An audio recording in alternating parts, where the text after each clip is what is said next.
Welcome to another episode of SSF, Shot Sports and Faith, and I'm going to get right into the video. Allen Iverson is overrated. Yes, I said it. Allen Iverson is overrated. When we look at a guy like Allen Iverson, we see a guy that was, especially if you were growing up during my time in the late 90s all the way into the early 2000s, you've seen a guy 6 foot, maybe about 160 pounds soaking wet, 65 pounds soaking wet, but he was fun to watch. He was exciting to watch. He was just electrifying to watch because the guy was extremely quick. He was very, very fast, had great handle, could just cross you over anybody in front of him. They couldn't stay in front of him because he was mad shifty and he was very quick. He had outstanding handle, so he'd get past almost any defender, probably any defender. No one-on-one man could stop him, and he would go to the basket.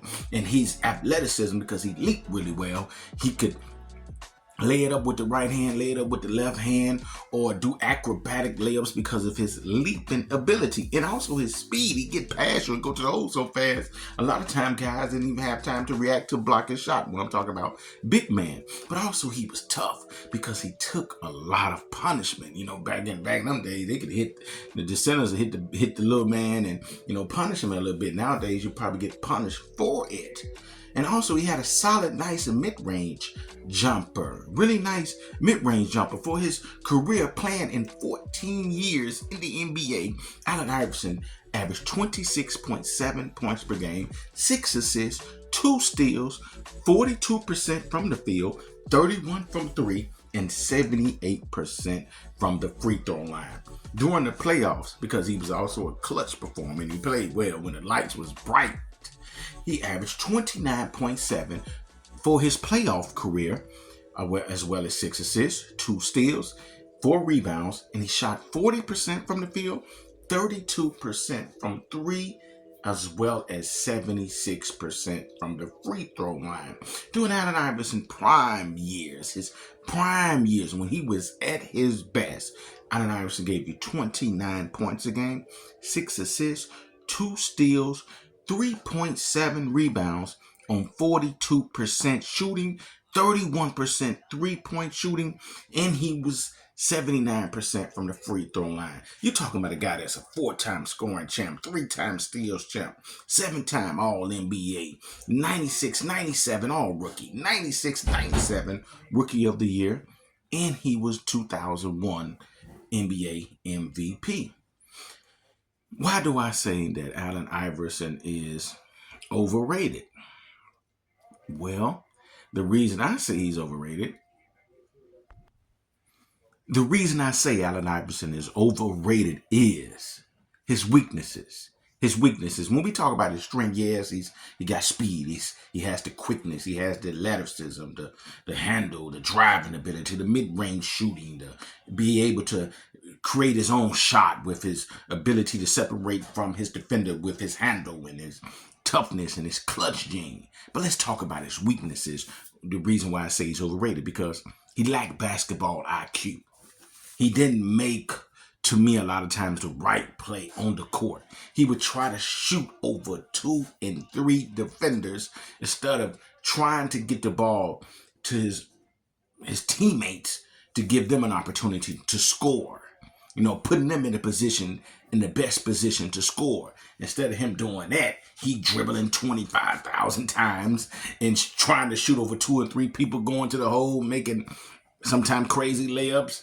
Sometimes he made them, sometimes he didn't, which made his shooting percentage way down, shooting 40%, sometimes 39%, 41%. Never shot, averaging over 42% for his career because he took a lot of bad shots, 25 and one time 30 shots a game. The guy took a lot of bad shots, so he alienated any other star to play with him because they looking at this guy dribbling the air out the ball and shooting over 2 and 3 guys. And they're like, I'm open, dog. I got the mismatch. Give me the ball. Instead of him doing that, he's trying to just take over the game all the time, being mad aggressive instead of using his teammates. And that stopped him from winning.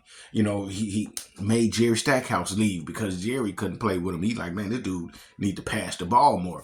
And they had to build the team around Allen Iverson, full of defenders and guys that were just role players, hustlers, defenders, and guys that were just role players. They couldn't put other stars around him because he wouldn't fit around. He wouldn't make them better. They would be mad, angry playing with him because he wouldn't make people better, and he didn't play with stars. So that's why they went to the championship, because you had Aaron McKeel, really good defender, a guy that could run the point a little bit and could make the open shot. You had Eric Snow, really outstanding defender. You had Mutombo, who's the defensive player of the year, and gonna grab every rebound. Tyrone, I can't think his last name, but Tyrone, the guy power forward, he was just a dog, a hustler in the post. They had all these dogs around them, defenders.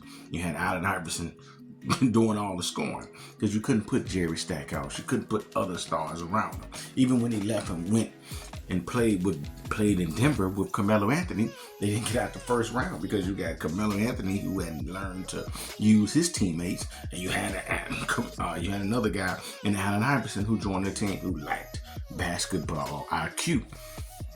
So it didn't fit. But you see, when Denver went and got Chauncey Billups, so I'm gonna do a video about him later time, this guy was a point guard, one of the best point guards to come through, knew how to make everybody better, knew how to make the assists that would lead to the hockey assist, took advantages of mismatches.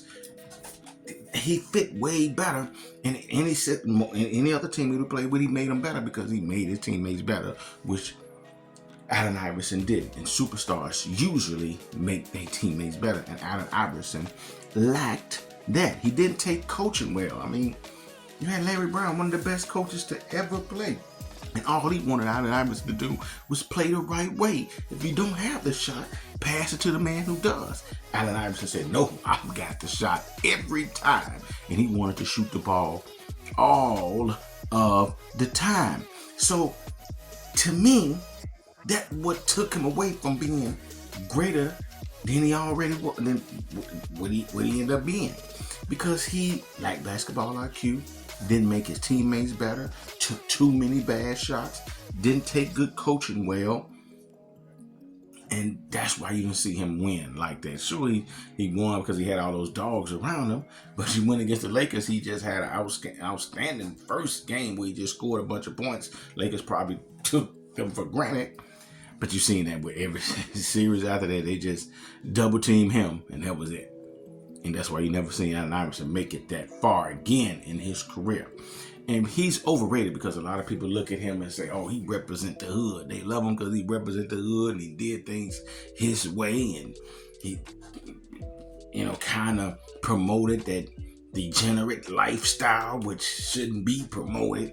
And that's why people just put him up on a pedestal and just seeing his highlights and just say, oh man, he's one of the greatest to ever do it. This guy's one of the best. No, Allen Iverson is overrated. And if you want to start him on your team and say, I'm going to win with him, you're sadly mistaken.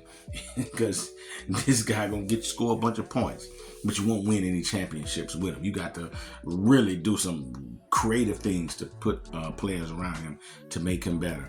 And they had to put a defensive, hustle-minded team with no other scores to get them to the championship. You had Larry Brown did an amazing job. He did more credit than anybody for taking that team to the championship, and also some bad calls that went against Milwaukee that helped them get to the championship because the NBA wanted Allen Iverson against the Lakers and the underdog thing. And you had Allen Iverson, who was a popular player then, and was going to get a lot of viewers. So yeah, that's my take. Like, share, subscribe. Tell me what you guys think, and I'll be sure to engage you in the comment section. Peace and love.